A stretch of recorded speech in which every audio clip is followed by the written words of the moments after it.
an amazing day of conversation around brand storytelling. And thank you, Brand Innovators, for this opportunity. My name is Tina Robinson. I am the Director of Brand and Agency Licensing at Jukin Media.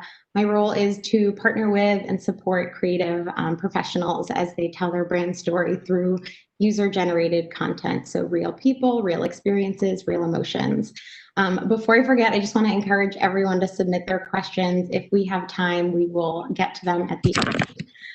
Today, I have the honor and the unique opportunity to speak with two women leading their brands in content marketing, brands that I feel are using the power of storytelling to enact change for good.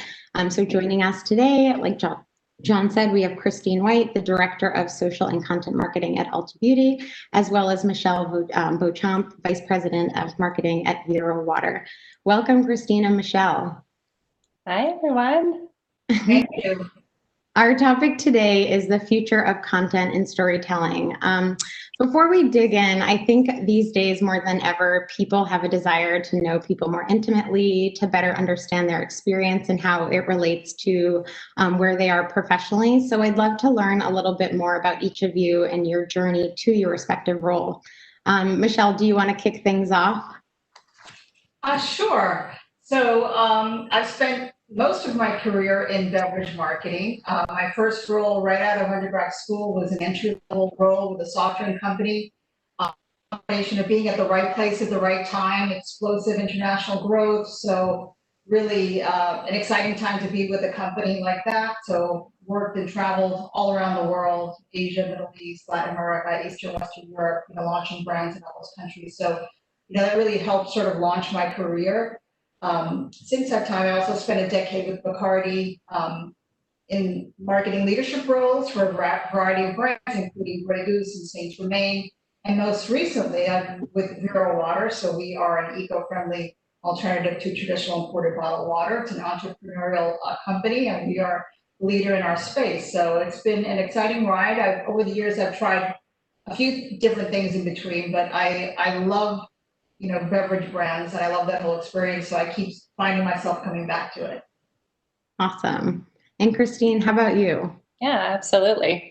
So I started my career in beauty. I took a role at Coty Prestige, overseeing global and US communications before social media was a thing, before Facebook even existed. So learned a lot really about the fundamentals of communicating and how to tell stories and how to engage with media. And then, sort of bopped around a little bit, all within this space of various forms of media, both within social media as well as publishing, and largely on the beauty brand side of things, really just dabbling in, all of the facets that really speak to how to tell a story to different audiences. So a really well-rounded perspective, and even, had a couple years there where I was a blogger, before influencer was the phrase du jour. And now here I am at Ulta Beauty leading our social and content marketing group. Awesome. Thank you both. So as we've touched upon in so many of our panels today, 2020 has thrown a wrench in all of our plans. I think Zach said earlier something like, it's the year that no one asked for. Marketing is about, brands telling the consumers a story. And through the events of this year, they've really struggled to figure out, what story to tell, what tone to take, whether or not it even makes sense to spend ad dollars amidst a global health crisis. Christine, can you talk about your approach to brand storytelling prior to 2020, and how have the events of this year affected and changed your content plan? Yeah, absolutely. So at the tail end of 2018, we were going under an evolution of our brand at an equity perspective with the tagline, "The possibilities are beautiful."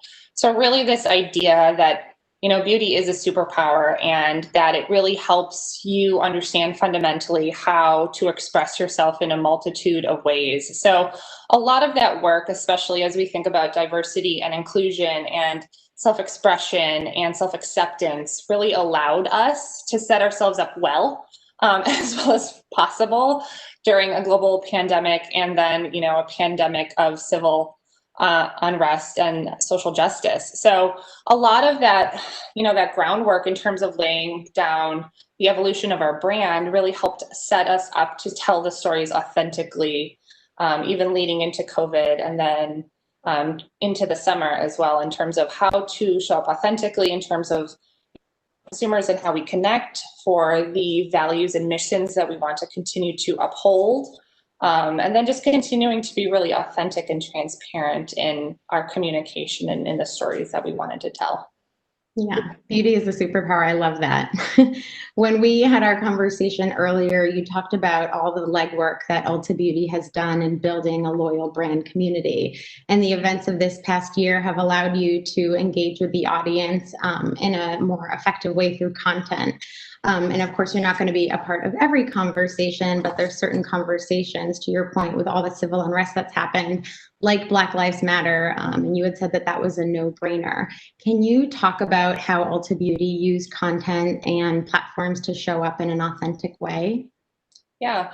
So like I said, transparency, inclusivity, diversity is core to our mission and values. So as we moved into that time of, civil unrest and social justice, it made a lot of sense to really make sure that that was clear to our guests and to our consumers. And really understanding fundamentally the role our brand had to play in that narrative and the specific position that our consumers expected from us. So a lot of that, was represented through the work that we've been doing with our influencer network and the Ulta Beauty Collective and celebrating our Black creators, uplifting and celebrating the Black brands that we do have, and also acknowledging the work that we have in front of us in terms of where we need to go and how we need to continue those partnerships. So really, for us, it was about, the role that we currently play within the Black community and our BIPOC community, as well as, the journey that we're on. And again, showing up transparently and authentically in the communication about anywhere from, the statistics of diversity within our organization to the celebration of our Black creators, to even celebrating, moments in time like Juneteenth and, really making sure that that was conveyed authentically and that people understood, again, the role that we play, because we're not going to play a role in every conversation, but really sticking to the consistent message that we wanted to share. And in those conversations, did you learn more about the brand community, maybe things that you didn't know before? And is there a strategic plan to leverage that insight?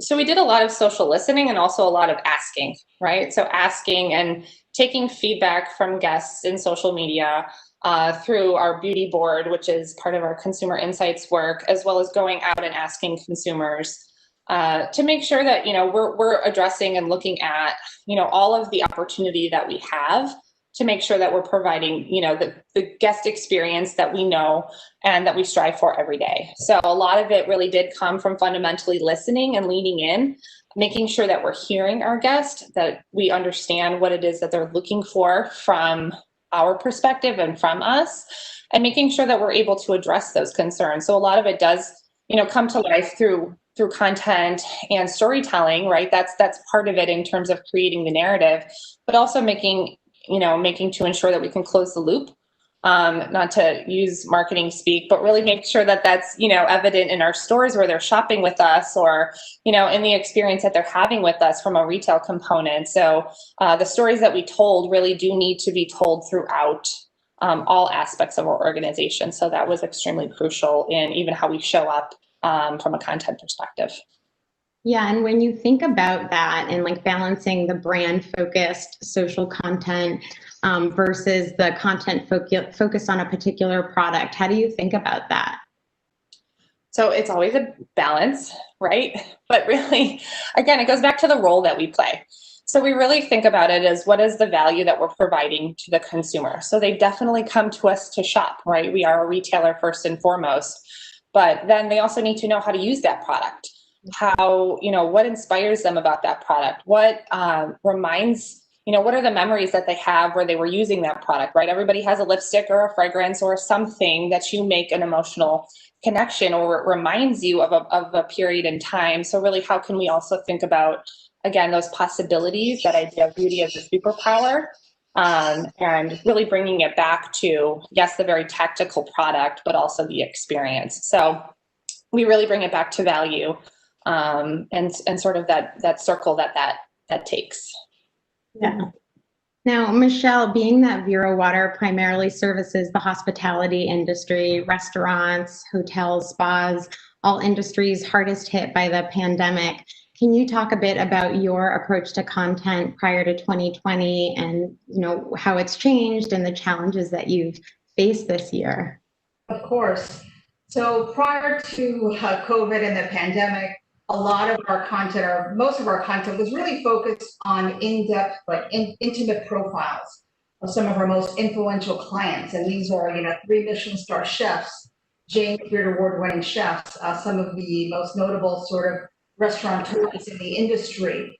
And, these were very professionally produced pieces where we'd actually go travel to their venue, we'd work with the chefs, they'd cook for us on location, and we do literally spend an entire day with them, with Q&A and producing these really beautiful pieces of content.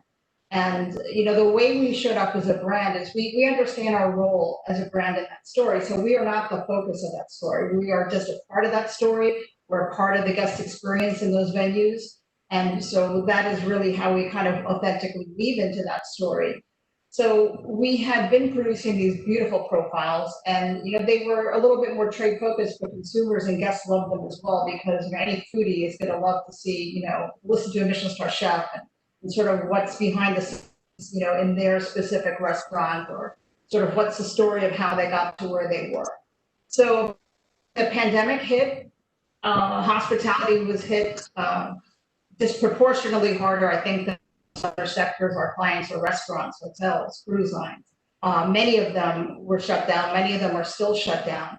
So we were very, very mindful in doing a lot of social listening in those first few weeks to really understand what the tone was that we needed to take. And what we started to see was some incredible stories coming out of these clients on how they were completely reimagining what they were doing to address sort of the new challenges of the pandemic. And from that, it emerged that we wanted to start amplifying those stories. So the Michelin star chef that was no longer, the restaurant wasn't open, but they were creating a food program for first responders. The restaurateur that is opening up a pop-up market, or the mixologist that take.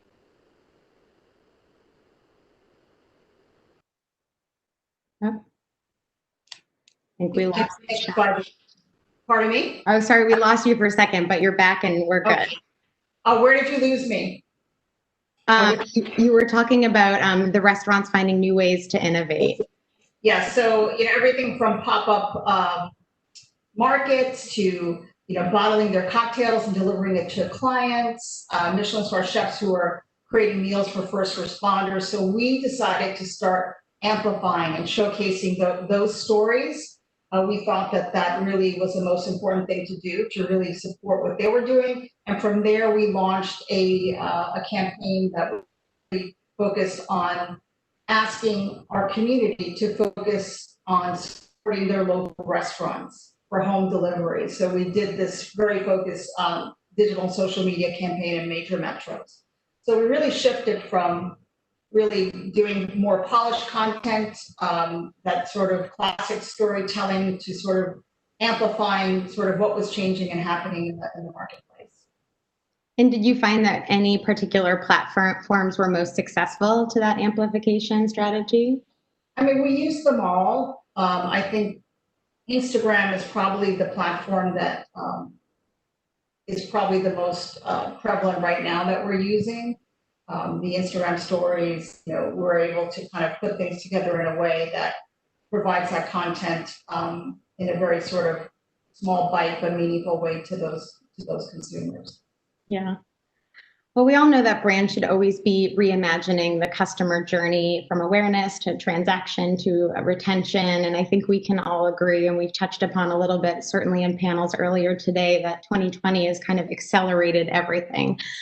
Christine, when we spoke, you talked about Ulta Beauty working to create more of like a holistic guest journey. How do you differentiate yourself from other competitors in the beauty space, which is quite crowded, particularly as it relates to e-commerce? And then how do you use content to drive commerce?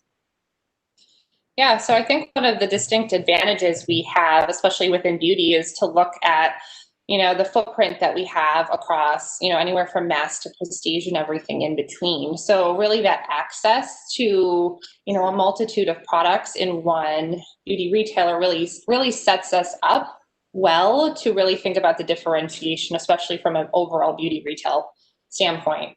And, second to that, obviously being our loyalty program that has, roughly 34 million members. So really just coupling the two to say you can get all that you need with Ulta Beauty fundamentally allows us a lot of storytelling opportunities and really thinking about how to articulate that from a content perspective. So, for us, it really started with the fundamental business differences. And then obviously from a content perspective, how do we continue to reinforce the love and loyalty people have for Ulta Beauty, right? A lot of it does stem from, our rewards program. And it is, the crux of our business, and our guest is at the center of all of that. So really it is a celebration of them. It's a celebration of why, they love to shop with us, and to ensure that we get to celebrate all of the amazing brands that we're able to give people access to. So a lot of it is the combination of those three, coupled with, things that are relevant to our consumers in any moment in time. So you can take, and think about beauty at home and the opportunity and all of the access that they have to our services teams virtually and the products that they can have in the comfort of their home, or to learning about textured hair, and the products to use, and even education for people that don't have textured hair, and to continue to create that dialogue and that thoughtful conversation, because we really do believe that beauty brings people together. So really that's how we think about, distinction from competition, and how content can help elevate that. And Michelle, same question for you, because water is a very competitive space as well. How do you differentiate Vero water with all of the other brands in the industry, and how are you using content to drive e-commerce? So, I think what's unusual about Vero water, or unique, is that our direct competitors are really competing with us in sort of the food service business. We don't operate like that, because we actually enable our clients to ultra purify, bottle, fill, chill on site and on demand. We're eco-friendly. They reuse the bottles, they sanitize them. So we are a very green product. But we don't behave and operate like that. So we are relentlessly focused on being a luxury brand. So we consider ourselves, our competitors, as the imported bottled waters. So these are the brands that you'll see typically show up on the red carpet. They have really big sponsorship budgets, but we still consider ourselves in that space, and we live and work and operate and focus on that space. So I'll give you an example. We were the exclusive water at the Vanity Fair Oscar party. So right before the pandemic hit, we went to the red carpet in Hollywood, and we showed up at a series of events, including that one. And there are a lot of brands, established brands out there that are writing sort of these big sponsorship checks, but also they were not sort of operating in an authentic way in those spaces, like photobombing celebrities on the red carpet, just doing things that the brand should be there to enhance the experience. So we went in there with the story that we had for Vero water. They were looking for an eco-friendly alternative. They really wanted to get away from single-use plastic. And we showed up with everything from a limited edition bottle for that event. So everything we did was so that our brand would be just a part of that experience, a very authentic part of that experience. And I think that's one of the things that really differentiates us as a challenger brand, is that we show up in that way. When you talk about the award season of next year is going to look quite different. I'm curious, how are you planning for the next 6 months as we power through holiday and award season? What does that look like at Vero Water? Well, I mean, we're going to continue to support our clients and do what we do. I know award season has been pushed out a few months. I believe it's been pushed out from February to April. So we'll see what that looks like, what the world looks like at that time. I know that a lot of brands have been showing up in a creative way with private events, with virtual events. So we will definitely pivot and shift to address whatever that world looks like, 3 to 6 months from now. But it's something that we look at every single day. It's, you wake up and you say, okay, what's happening, and how can we address? How can we add value? And that's what we're doing pretty much every day.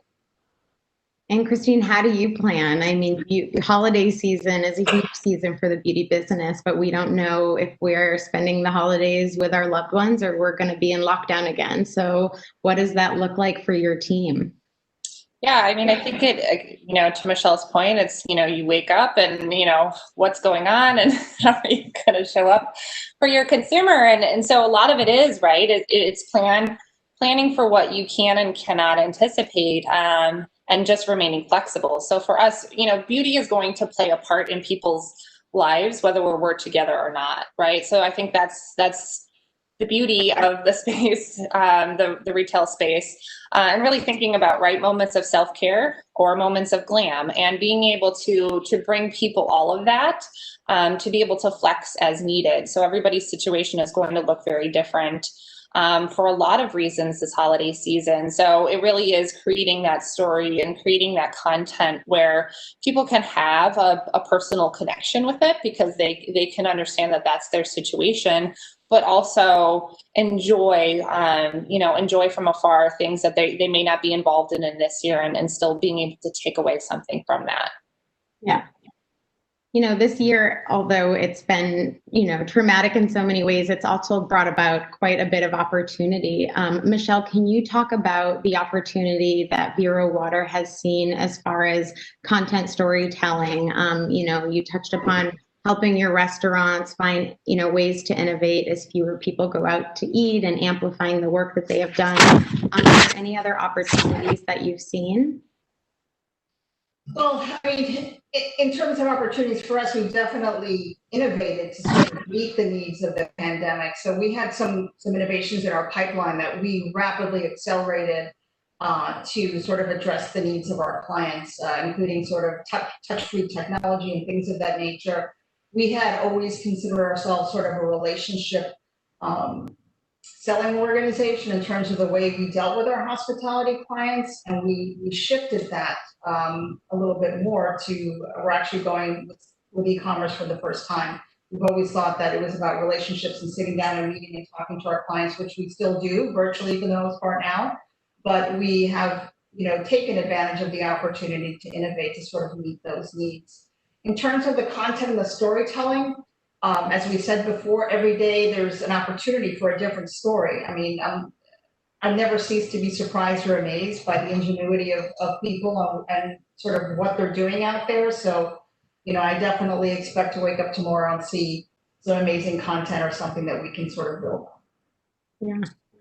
Yeah. Christine, we talked a little bit about conscious beauty, which I'm really excited about. And I wondered if you can share with the audience more about what Ulta Beauty is doing in that space. Yeah, so conscious beauty is a form that the organization just launched that really brings, this idea of choices for yourself and your world, and giving people access to all of the things that matter to them. And that's going to look very different for each individual. So it's really comprised of, 5 core pillars: cruelty-free, vegan, sustainable packaging, positive impact. So really looking at all of the ways in which people want to engage with product, whether that be clean and looking at ingredients and made without, to not being tested on animals, to vegan, and or to how do you even recycle, because beauty is a major player in the conscious movement, and really wanting to look beyond just this idea of clean beauty, but looking into giving people access to choice, giving people access to make decisions for themselves, because what works for one individual doesn't work for another. And that's, I think, really the beauty of conscious beauty, is it meets people where they are in their journey and allows them to have that flexibility in how they want to engage with product in their lifestyle.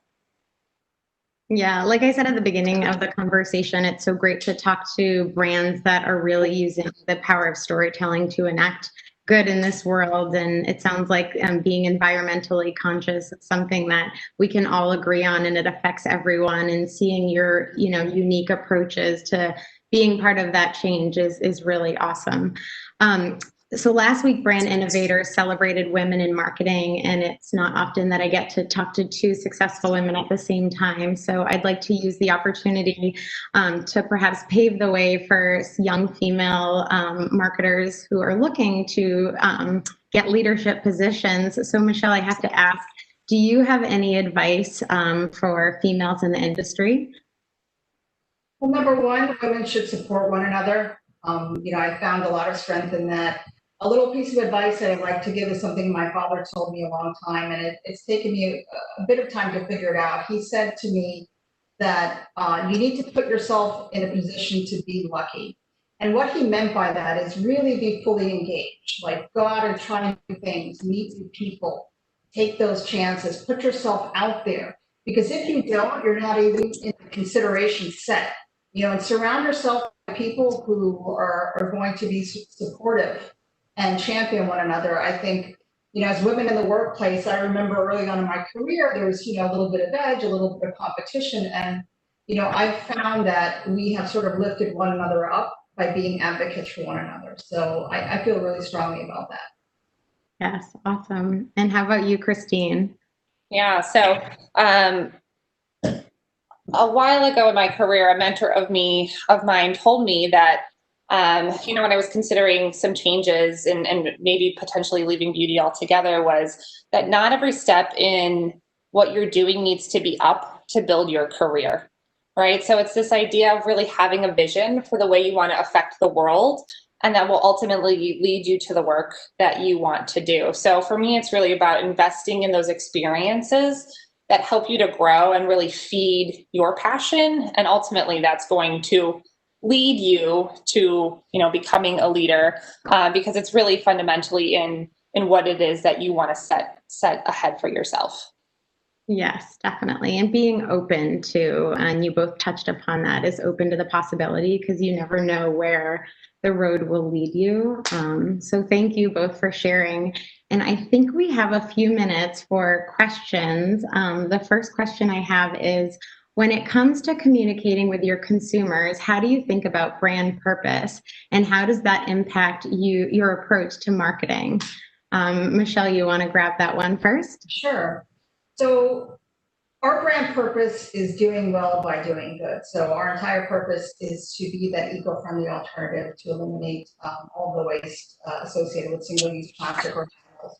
But the whole idea of doing well and doing good is something that really runs through everything that we do, how we show up and what we say and what we do. So that's really the focus, our brand purpose, and it's how we amplify that message through the various channels. And it's everything from, experience, from things as basic as, how the wait staff even approaches that consumer and what the story is that they tell and how we're a part of that, to the things that we do just to sort of speak directly to them from the brand. Okay, thank you. And Christine?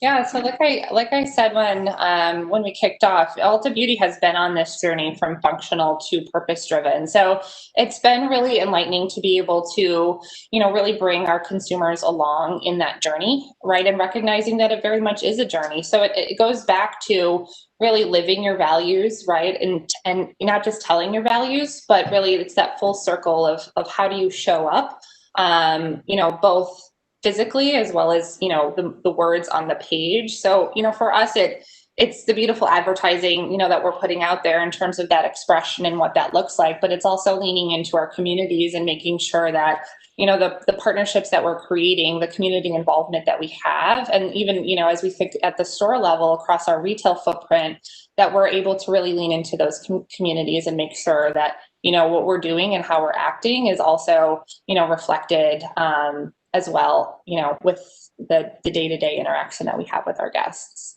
Yeah. So the other question is, are there brands out there that you feel are doing a good job in being authentic in their storytelling? Christine, I'll let you grab this one first.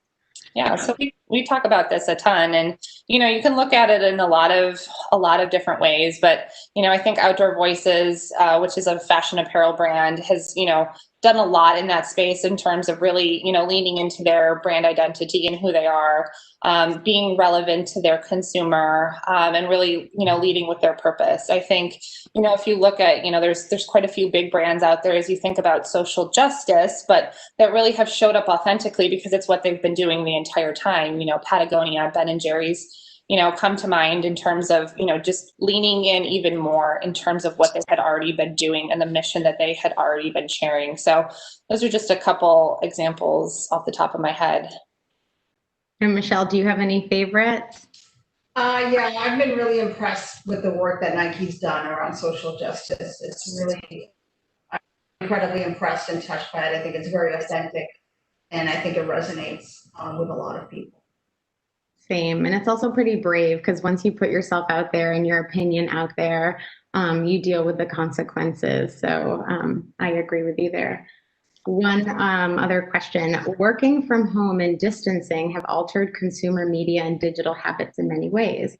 What are you seeing when it comes to those types of behavioral changes, and how are they adapting? We've touched upon this quite a bit, but maybe, Michelle, is there anything you wanted to add to that? Well, I mean, for us, with everyone working from home, there's definitely been a bit of a shift to sort of home delivery of things and bottles and plastic. So what we're sort of predicting is, as things eventually get back to normal, the whole idea of being sort of environmentally conscious is going to be back in the forefront of consumers' minds again, and we're going to be ready for that. So I think there's been sort of a temporary shift with sort of everyone at home. They're doing everything at home. They're consuming content at home. They're doing their meetings from home, and they're getting everything delivered at home. And so for us as an eco-friendly company, we sort of watched that shift, but we're fully prepared for sort of when everyone kind of wakes up and looks around and says, wow,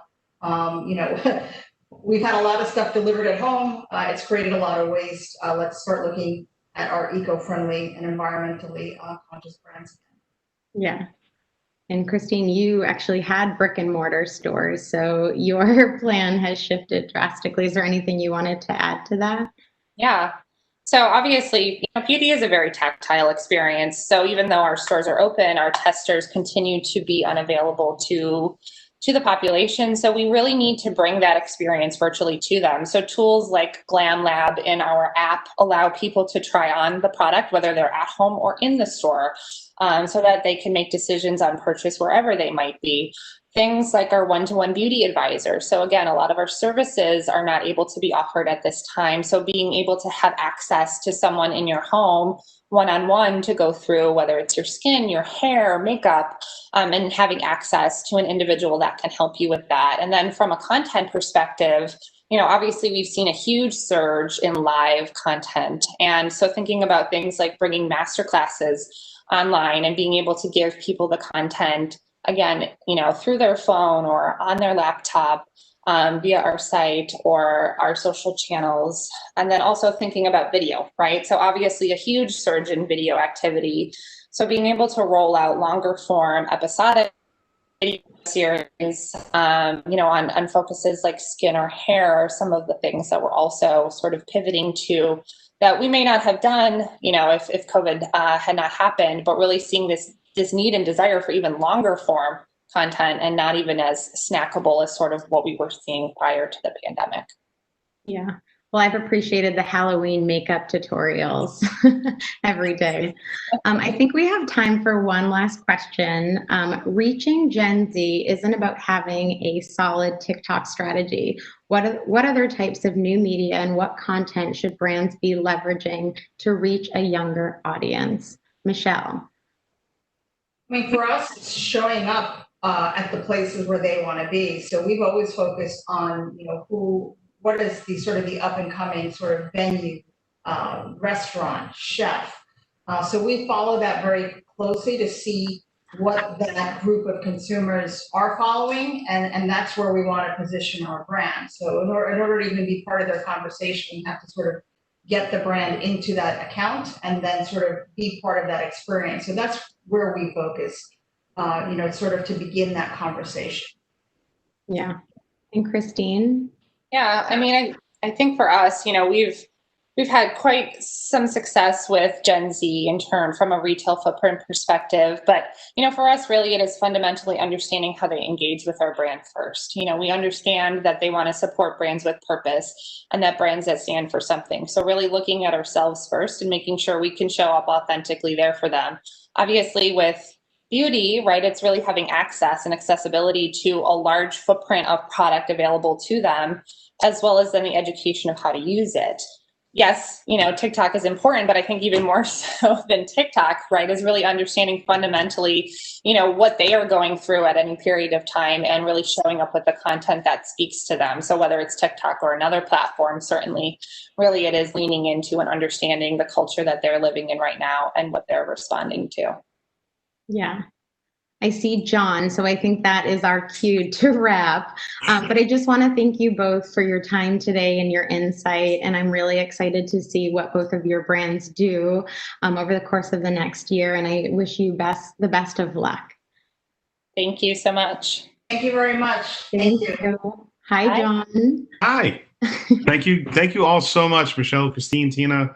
It's a fantastic session. Thank you. Michelle, I think that you really summed it up the best and really summed up the day, is that every day there is a new story. And we can't wake up to see what's going to happen tomorrow at least and see how we could be part of each other's lives. Because it is a more intimate setting. We do want authenticity that does have to come through the messaging of our advertisers and our clients and the content that we're viewing, and everything is tying together more now than it ever has. So thank you very much. It was a great session and a great day. I just also want to thank all of our other speakers for joining today. I personally took a lot from each one of the sessions, between the right moments of self-care versus glam, what Christine said, going back throughout the